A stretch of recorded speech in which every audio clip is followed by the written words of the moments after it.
Most of you on the stage tonight oppose the idea of Denver creating a supervised use site where people could use illegal drugs under medical supervision with the goal of preventing overdose deaths.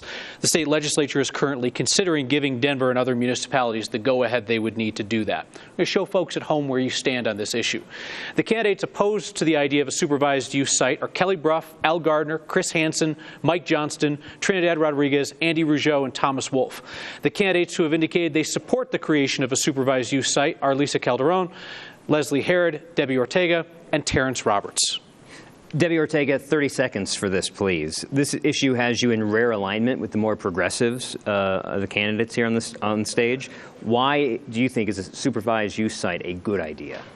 So I misanswered this question the last time that you asked it. So we do not have a safe injection site in the city today, but we do have a harm reduction facility. And the legislation that City Council passed was to allow one.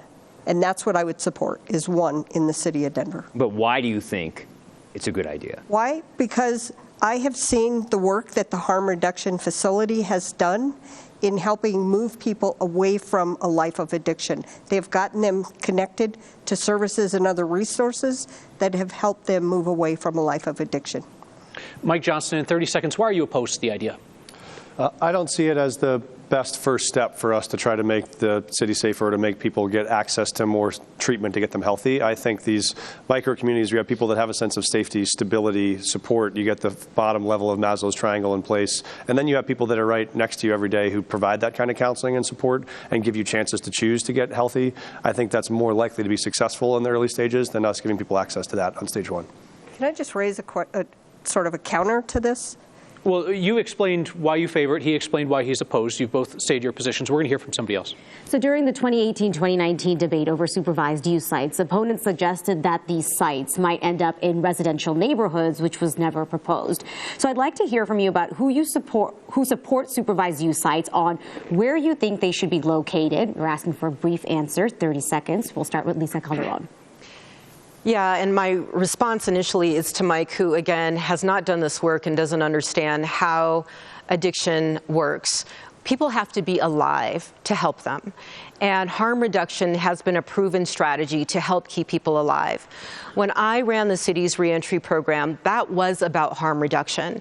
It isn't about telling people that they need to get clean right away. It's about stabilizing people. It's about understanding their triggers and using motivational interviewing about, what is the resistance that you are having. So there is a whole process that goes through in harm reduction, and you have to get people in the door for that to work. But where would you look at for locations? I would say where there's a need. And so we know downtown Denver there's a need. We know in Capitol Hill there's a need. But I would also say because of the urban camping ban, homelessness has been pushed into neighborhoods.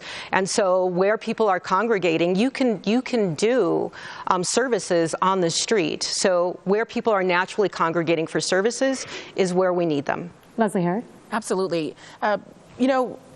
I come to this work most based on family experience. So my sister has served 30 years in and out of jail, in and out of prison, around substance misuse. And I, quite frankly, and my family, quite frankly, was really happy and relieved every time she came home. I'm proud to say that she's clean and sober today. She has extended her lease now multiple times, and she's in school for political science. But in order to get someone there to recovery, we've got to save their lives. These are people who are people's children's, cousins, sisters, aunts, and uncles, and they deserve to have someone who cares enough about them to say, come in, and I will provide that help. So I've actually am probably one of the few on stage that has been to an overdose prevention site. I have seen them work. I've seen them provide the services that people need on location to get them into sobriety. I've also seen mobile units, as Lisa Calderon has mentioned, mobile units that they can actually go where people need them. And I think these are solutions for Denver. Again, where would they go?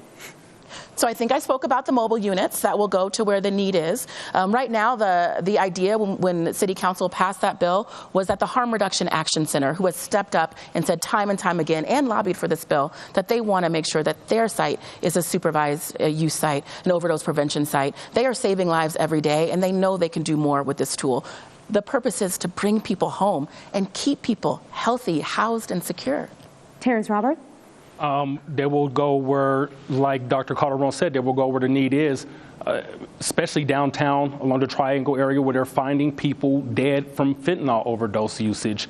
We're having hundreds of people die in our state over a family member of mine passed away from a fentanyl overdose.